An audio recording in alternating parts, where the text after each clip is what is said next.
Okay, so we're going to have, I saw Kyle a moment ago. Ah, there you are, Kyle. So Kyle, do you want to say something for the beginning of this session? And Jamal? Okay, so Jamal is another board member who has been very involved with the Young Leaders Program. And then we're going to have a session by Novo Nordisk. There we go.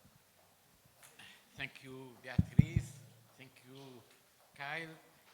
It's a great pleasure for me to be with you and to have worked with Beatrice and Kyle and other Bruno and other colleagues from Young Leader.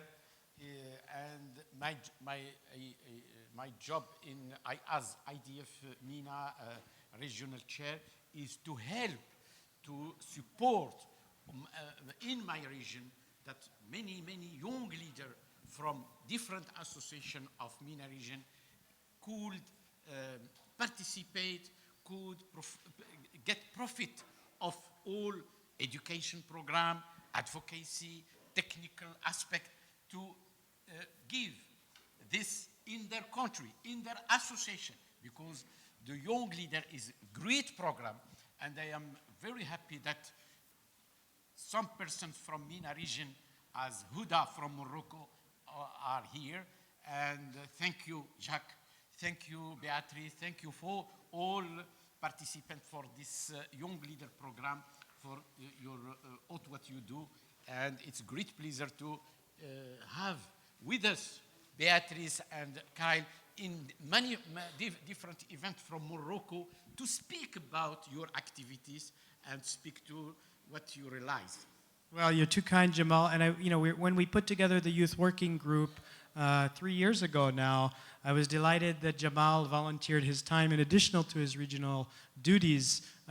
Clearly someone who prioritizes youth and youth work, and we can see that from all of the many activities that you inspire all of us in your region. So thank you for that, Jamal. Merci beaucoup. Avec plaisir. Thank you. Can we give a round of applause to Jamal and the MENA region? Thank you very much. Okay, so next we're going to have a session with our partners at Novo Nordisk. And you see the title of the session here. This is something that I would really, I'm going to sit down because I'm still not used to quite standing up. I don't want to fall down in front of you, excuse me. But I get excited about it, so I might jump on my other leg, which isn't working very well right now. And the reason I get excited about it is I see your projects and I see the possibility for scaling them, for doing the things you want to do. And I know one of the questions that we often get from you is how do I make this happen, either from a funding perspective, from an outreach perspective. And we know that you're interested in how to work with industry. And here we're very lucky that we have an industry partner who is going to be able to spend some time speaking about that very topic from their perspective. So let's give a round of applause and a thank you to our friends at Novo Nordisk. Thank you, Kyle, and thank you for IDF to invite us to actually be here today, and it's such a pleasure to see you. Just in the break, I got really inspired already by what you are really doing out in the country. So this is really, I think, where everything comes together. You inspire each other, you go home, and what you do, I think you should not underestimate the impact you have in your countries. So yes, thank you. We are from Novo Nordisk, and I think before we actually share some inspirational stories, some more inspirational stories from the young leaders here, just a few words about who is Novo Nordisk and also the program we run with type 1 diabetes together with a lot of partners. So maybe should I switch the slides? Yeah. So, our story.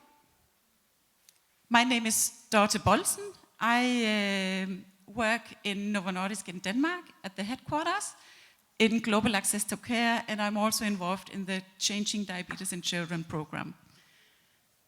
So our story as a company dates almost 100 years back, and it's based on a love story between the two people here, August and Marie Krogh. August Krogh is a really, at that time, a very famous scientist.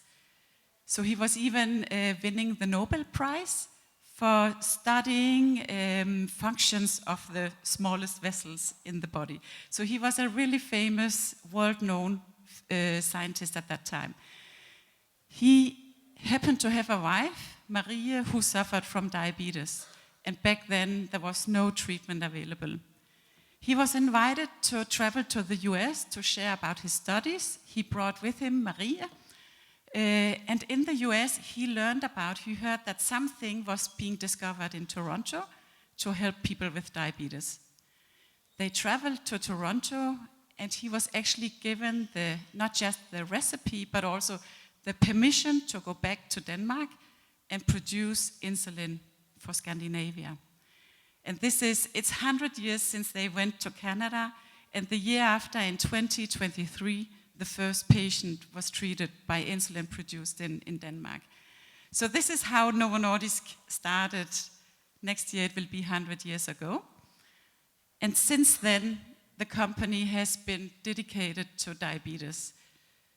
Keep innovating, developing, researching in better treatment and care for people with diabetes.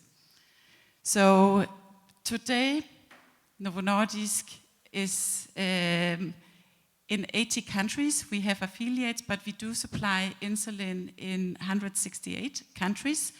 We do supply approximately half of the world's insulin. And our dedication and our purpose stays throughout the 100 years. So still today, we are here to drive change and to defeat diabetes. Over the recent years, we've expanded also into obesity and hemophilia, but diabetes remains our key purpose. And our commitment goes beyond producing insulin, providing medicines. Our commitment is also really to help people with diabetes having a better life. So in 2001, Novo Nordisk did fund the World Diabetes Foundation, which is an independent organization, but really building capacity in low and middle income countries. Also since then, we are supporting a cycling team, a professional cycling team, Team Novo Nordisk. I don't know if any of you have heard about it. Yeah? So they do travel the world to inspire other people with diabetes, just to show that diabetes itself doesn't have to take any dreams away. They are really cycling in professional teams and do really, really well. So that's another initiative. And then what I'm also sharing here today is the Changing Diabetes in Children program. That program was started, I think I have it here, in 2009. So since 2009, we are working with global partners, national partners, to try and help as many people and children and young people with diabetes in low and middle income countries. We work with global partners, with Roche Diabetes Care, but also with ISPAD, the World Diabetes Foundation, but most importantly with local partners. The governments in the countries are absolutely key, and I think we heard it also from Emma Kladman just before. Working with the Ministry of Health is really, really key for sustainability, and this is what we are really, really working on in every country where we work, to also be partnering with the Ministry of Health, and then local diabetes associations. So today we are in 24 countries. 37 young people and children have been reached by now. And the program does really exist of 4 key components. Of course, it varies a little bit from country to country, but we are really trying together with partners to provide comprehensive care. So it's supporting patient education, supporting training of doctors, upgrading clinics where needed, and we are really also trying that it's not just in the bigger cities, but it's across the countries where the need may be the biggest. And then we are providing also insulin, and together with Roche, also glucometers and strips to monitor. So our commitment is clear today, as I just mentioned before, throughout the program, 37,000 children and young people with diabetes have been reached through the program. And by 2030, we hope to have reached 100,000 children. And I'm sure that many of you in the room also can help, and also we have some young leaders in the countries where the program is also existing to help even bring more on board and be able to simply help more people in need. So this was just a little bit about the company, about the program, but then we were also asked about how do we in general work, how can we engage with people with diabetes. And of course, as a pharmaceutical industry, we are limited by how we actually can engage, because we have to be careful, of course, not in any way to influence any product decision or promote our products. So we are really bound legally and ethics-wise in how we can support, but there are many ways where we actually can work with you. So through programs like CDiC, typically we support through third parties, local diabetes associations or other partners. And what we really try to do is get the insight, and also even today the opportunity is not just for us to share, but even more so understand from you, how can we help you in raising your voices in the countries. We are really, really keen on excelling and further raising those voices. We do try, whenever we have stakeholder meetings in the countries, to also invite one of the young leaders, people like you, to actually talk to the local stakeholders, to the government stakeholders and partners like ourselves, and share your wishes and aspirations for type 1 diabetes care. So speaking, advocacy platforms is how we engage, but also in general raise awareness and get the insights simply to whatever we do. These are the main things in general, but I would like to invite my colleague Eddy from Kenya to further share how we work with people like yourself. Thank you. Oh, thank you, Dorte. I really appreciate. So thank you, IDF, for arranging this meeting, and also for the young people for attending. I'm sure some of you had so many challenges with the visas, with the travel, but you are here to attend this important conference. So to me, we'll just be sharing some stories. I'm Eddy Mung'ono, as my colleague has said, based in Nairobi, Kenya. So CDiC, 24 countries, of which 14 of them happens to be in sub-Saharan Africa. So I do coordinate 7 of them, and then there's my colleague of mine who coordinates another 7 in West Africa. But because of visa challenges, he was not able to travel. So I'll be sharing some stories that we have from the countries. We selected 3 countries from the 14. So the first one, he was supposed to travel, a young leader from Ivory Coast by the name Ismail Farid Traore. He's also a sports person. So normally when we have activities like children's camp or home visits, we usually use type 1s, particularly the adults one who are living and impacting the society or the community. So Ismail is a boxer, a professional boxer, and actually the reason why he missed getting the visa, he traveled to Egypt for a professional fight. And when you travel, of course, you must have your passport. When you are applying for visa, you have also to relinquish your passport. So he was not able to travel, to submit his documents on time because he was attending a boxing match in Egypt. So he's 23. He has been living for type 1 for 23 years now. So he was diagnosed at 4 years. And then he has a bachelor's degree in finance and accounting. And then he's also a semi-professional boxer, as we have seen there. And he also coaches other young people who are upcoming boxers. Quite a CV for at that age, and also being in sub-Saharan Africa, and you have type 1 diabetes, but you can see the great work that he's doing. So here he is. We usually have some names for type 1s in countries. Some countries we call them champions, ambassadors, warriors, like warriors is in Uganda. So this is a really champion, isn't it? He's a really true champion living there as per the name. So that will be, the first thing is how can we engage with pharma industry? As my colleague has said, there are so many ways we can engage with the young leaders. And then you can now drive this agenda of advocacy. So one of the way is, of course, education sessions during the diabetes camps. We can have young leaders engaging with the pharmaceutical industries, and then during those diabetes camps, they can also just impact. For sure, if you see somebody who is 27, is a boxer, is traveling, and maybe you have just been diagnosed, that one gives you inspiration, isn't it? Gives you that motivation and inspiration to do even much more.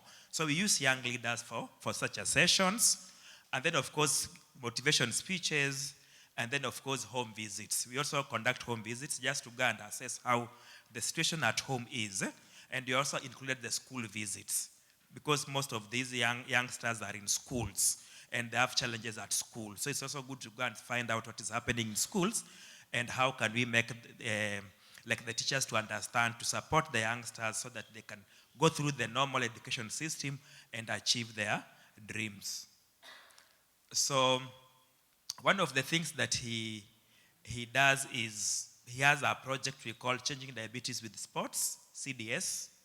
So it's to show the importance of practicing sport as a type 1, and then of course to better manage and prevent complications. So that is the main reason for starting that, Changing Diabetes with Sports. So one of the things is sports day events with type 1 diabetes in the 3 main cities of Ivory Coast. That's Abidjan, Yamoussoukro, and Bouake. So that's what he does, arrange sports activities. And then of course, therapeutic education on hypoglycemia and diabetes with physical activity. Some parents or even society thinks that maybe if you are having type 1, you should not engage in any physical activity. Yeah, but we have seen people engage in physical activities, boxing. We have Team Novo Nordisk, which does cycling. You can engage in physical activities, and you can still be even go professional like Ishmael. And then, of course, they also collect with the association, which runs the project in Ivory Coast.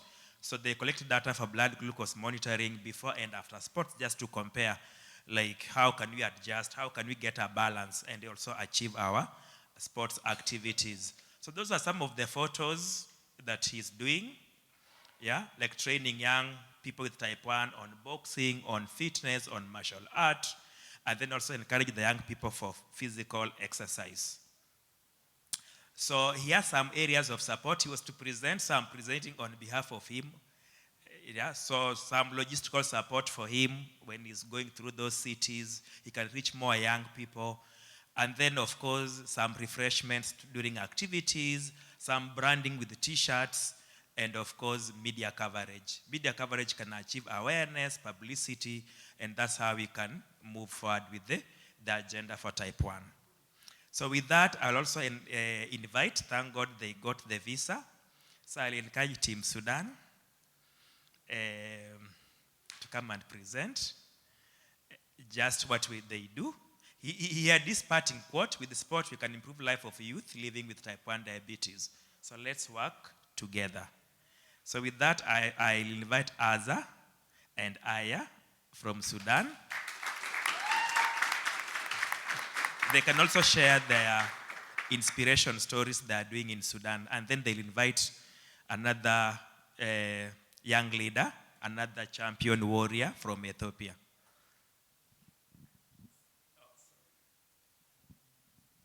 Hello, I am Azza Khalid Muhammad Usman from Sudan, a Sudanese Childhood Association member. And this is my colleague, Aya Yusuf Bella. We present to you this presentation.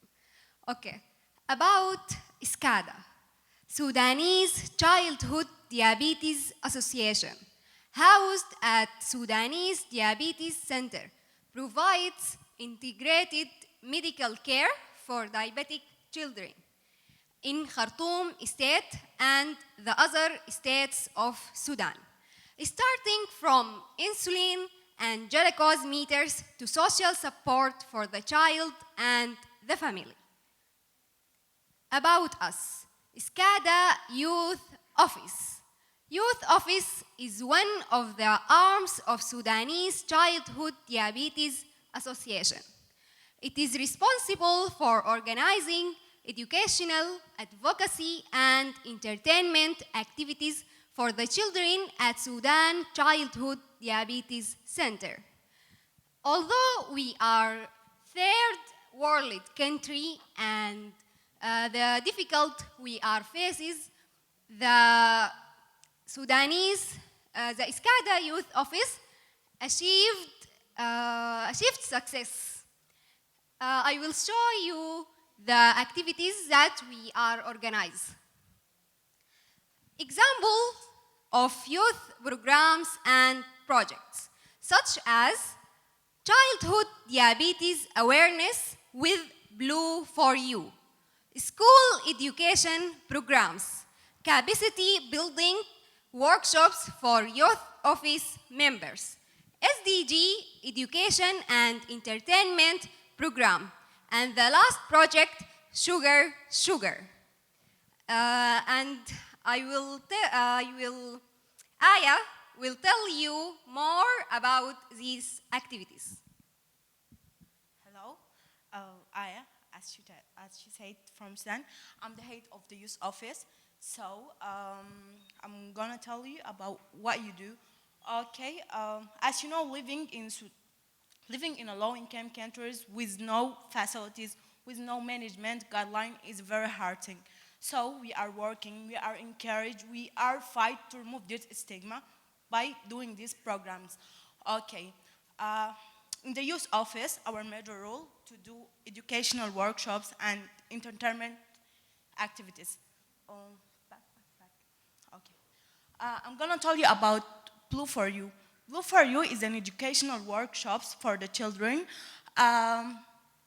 It's let them know how to remove the stigma and know their major role in the community to fight diabetes and fight anything bad about diabetes. So, school educational programs, we reach to the school that have diabetic children to educate and raise awareness to the classmates and to the teachers also, and capacity building workshop for the youth office member. We're doing a capacity building workshops for the youth office members to let them help the other children. This is a picture for Sugar Sugar program. Sugar Sugar program, it's a program to let the children how to educate their peers, not a leader for their peers. So, and this is the final. This is our programs, yes. It's called educational programs. We move to the schools, yes. And this educational intermediate programs. We are not focused but in the diabetes. We are not focused in the diabetes programs. We're also doing a building capacity workshops for the children, public speaking, something like that. So that's all.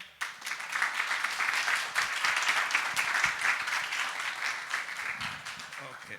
So thank you, Aya and Ezra, for that presentation. Those are some of the youth office that in Sudan are doing to just create awareness, advocacy for type 1 diabetes. Last but not least, I'll invite Johannes from Ethiopia to come and have her short inspiration story. And then from there, we'll have questions and answers.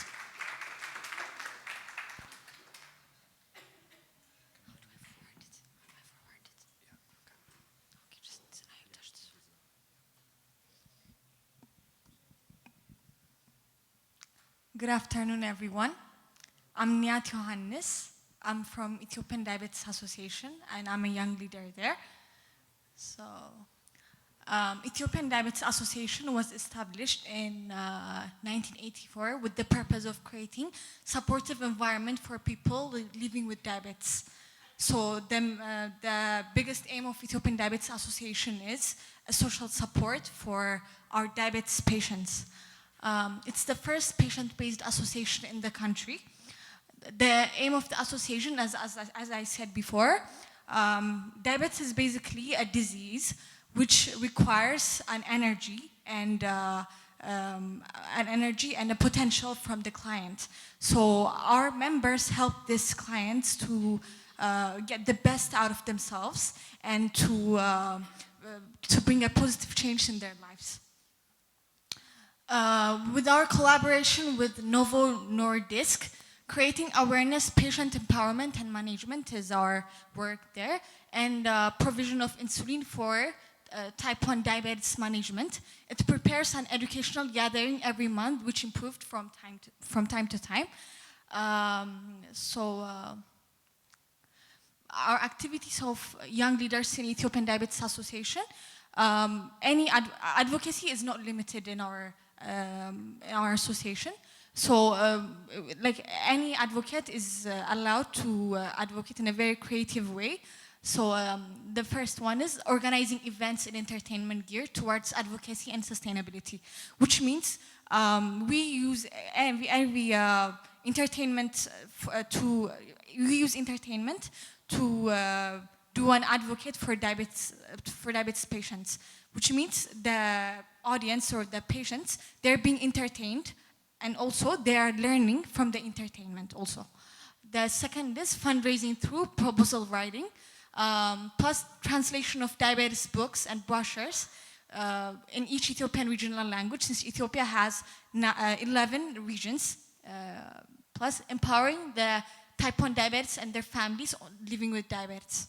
Thank you. Thank you for your time and for listening. Thank you.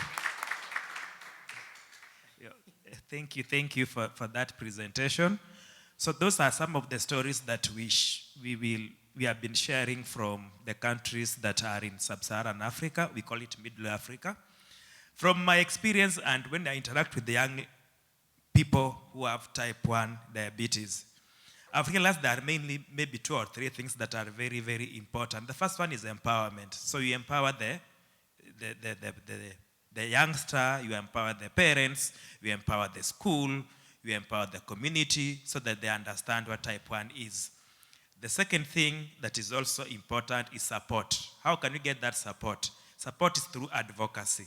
And that's why now young leaders, you become very crucial for that support so that you can have that advocacy. Because if they are not supported, they might not achieve their lifehood dreams. So support becomes very, very important.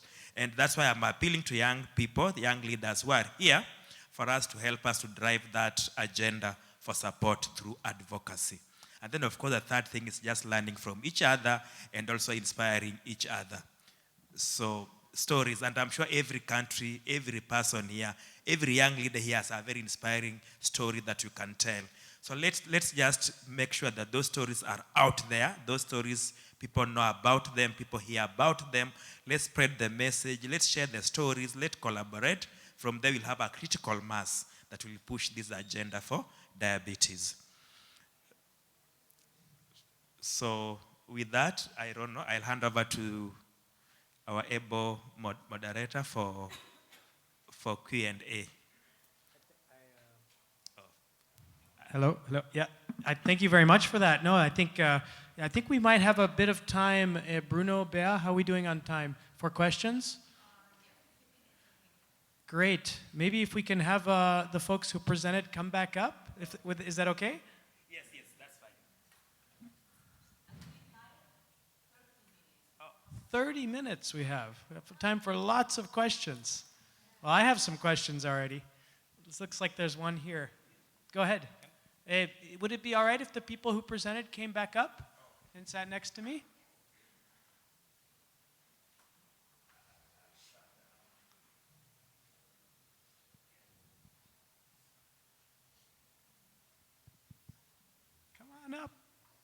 to present here from here as well? Yeah? Okay. Okay. Please go ahead with the question. Hi, I'm Ricardo.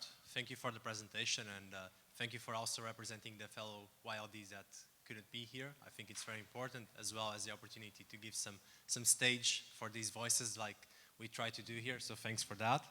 I'm speaking from a European perspective. I'm from Portugal, and you spoke that the pharma industry is a heavily regulated one, and I feel like when we look at the title of this presentation, engaging with the pharma industry, we always tend to think about our side. So how can you help us with projects? How can you help us with funding? But I think we can also help you. So I want to understand, how can we help you improve these outdated regulations that prevent you from collaborating directly with patients? And how can we open up this world that it's quite closed from a patient perspective? So thank you.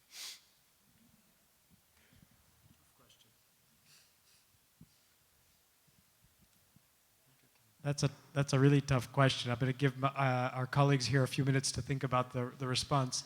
Yeah, you can. No, I consider it as a comment more than a question, and I really appreciate it. I see it almost as an offer for us to actually twist it around and see how can we actually together broaden the opportunities of what we can do together, because yes, there's so much more that I believe we can do jointly. Yeah, appreciate the comment. Well taken. If I may be provocative on the subject as the neutral IDF here, what did you have in mind? That's a good question. So I think that coming from Portugal,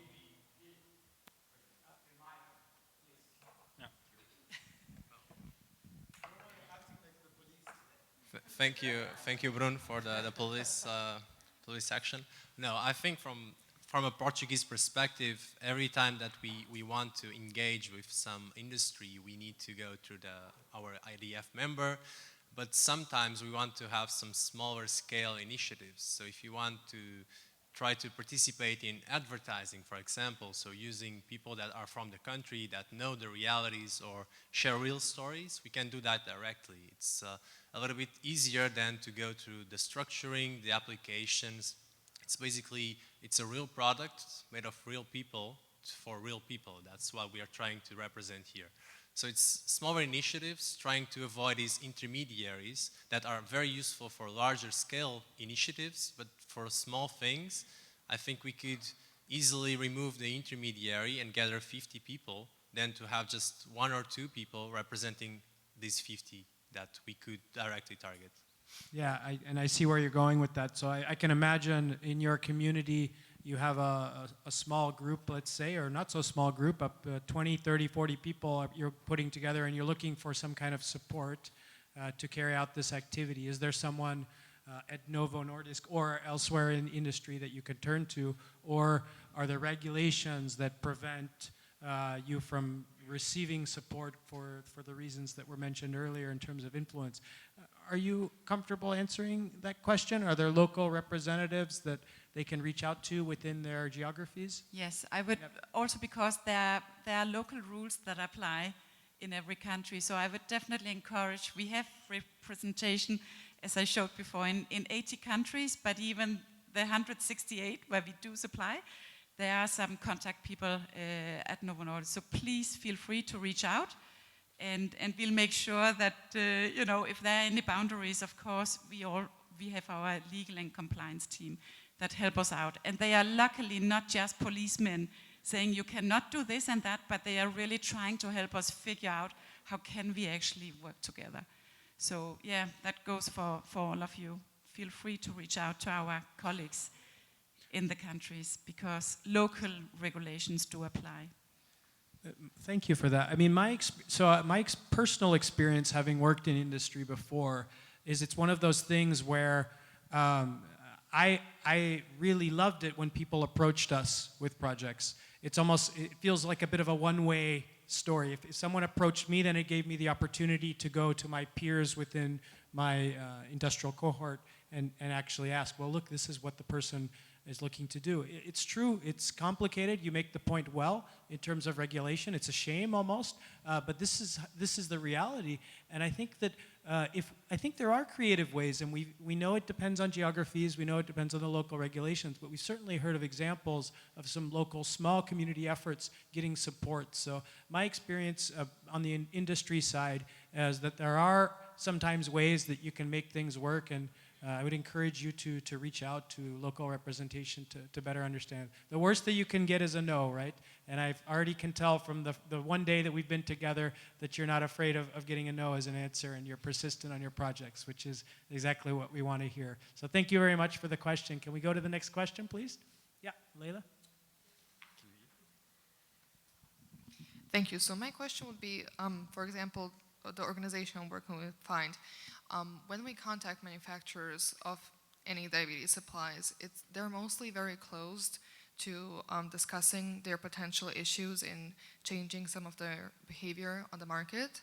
And I'm interested, is there a way you as a pharmaceutical company can collaborate with certain associations to work on strategies that you can adopt to certain markets without, I understand that you legally probably can't talk much about internal issues you as a company face, but I guess if we don't know, for example, you say you can't get one type of your insulin to a certain market, and it's the only thing you say, is there a way you can facilitate the reasons and the issues you're facing so we as patients can help you get the resources to get a better solution for that product? So maybe that's something as a suggestion, maybe as a question, have you thought about potentially, including patients that are more aware about certain issues in some sort of advisory group so you can work on solving those issues in that way? And another maybe question, are you sometimes, like, as representatives, afraid of talking to patients because you feel like we're going to attack you? That's an honest question. No, I think if we are afraid, then it's being afraid that we step over any barriers, because there's nothing, we would want to do that actually somehow improperly influences any treatment decision or anything. So of course, yes, we are always, even in the media also, be careful not to do this and that. So you might see colleagues of ours rather being too careful in order not to step over than actually trying or doing anything wrong. But just to come back to your point about how to maybe work with people like yourself as what did you call it, advisors. So actually Novo Nordisk has quite a few advising boards with different people groups with diabetes, trying to capture that insight. If it's issue specific, I would say again, through a third party, that's how we probably, the best way would capture that insight. But you are so right, the insight is there with you. So we need that real world insight. But typically that would probably be through a third party. Thank you. And maybe just to add that third parties depend with there are patient associations in some countries, there are professional associations, and even those professional associations can have like an arm for youth. Like you have just seen Sudanese Childhood Diabetes Association. It has a youth arm, so that's like a kind of a third party, like Ethiopian Diabetes Association. So they vary from country to country, even the composition, but now they can now drive the agenda. Yeah, for example, you partnered with the NCD Alliance. You made that short video about how insulin gets to certain countries in Africa. And that's, I think, is a good representation of maybe logistic issues you face as a company and why a price is high. Because I believe showing your issues and being more transparent about it is going to make patients have more a constructive conversation with pharmaceutical companies and not attack you. Because it's good if you have something constructive to say than just not say anything, because people get mad when they don't get any constructive answers. So that will maybe be a point of view to consider going forward. Thanks. Yeah, that's a good input. Thank you, Leila. Another question? Yeah, over here. Thank you. I don't really have a question, more as a comment or a gratitude. So 3 months ago, we were organizing like annual cycling event, like Cycle Around Slovakia, and Novo Nordisk was actually a part of it. So I don't know if everybody knows, maybe you didn't mention it, but the whole Novo Nordisk team is consisting of type 1 diabetics. And normally we have problems with engagement of young people who would attend these cycling events. But because I was posting about Novo Nordisk team, about type 1 diabetics, more people are actually interested in it. And more people came, even kids asking whether it's safe for them to cycle, because even teachers, like the things we were discussing here, they are afraid to do some types of sports. With type 1 diabetes, especially with schools, it's more problematic issue, as we all know. But they were asking more and more questions, even our doctor, like how they can approach cycling on a professional level. So I think it's inspiring to see even like pharma companies creating teams of type 1s who can cycle. So it's somehow related to what Ricardo said, that maybe you can approach us as advocates to talk about these things, because if I wouldn't post about it, the children in Slovakia, they wouldn't know like the Medtronic team. Maybe some of them are aware, but otherwise they wouldn't know, so maybe they would get more interested if it's coming from someone who is like more relatable to them in their own country. Yeah, that's a good idea. I think this is a network that is, for us, currently completely under I wouldn't say used, but under leveraged, yeah. But thank you for the comment. That's definitely worth considering. I agree with her that we do so much, but maybe a lot of people are not aware of what we do. Even you at your level, I'm sure you are doing so much for type 1, but is that so much out there? Maybe you can think of platforms. All right. Mine is not a question. It's an appreciation and gratitude.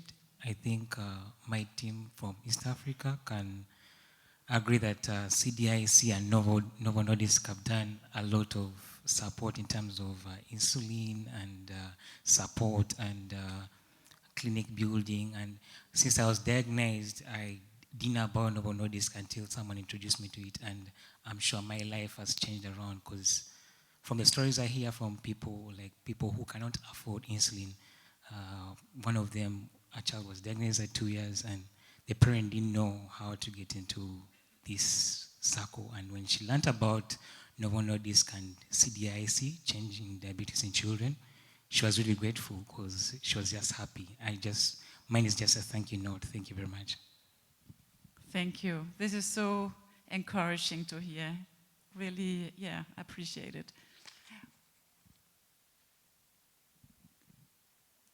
Any other questions or comments?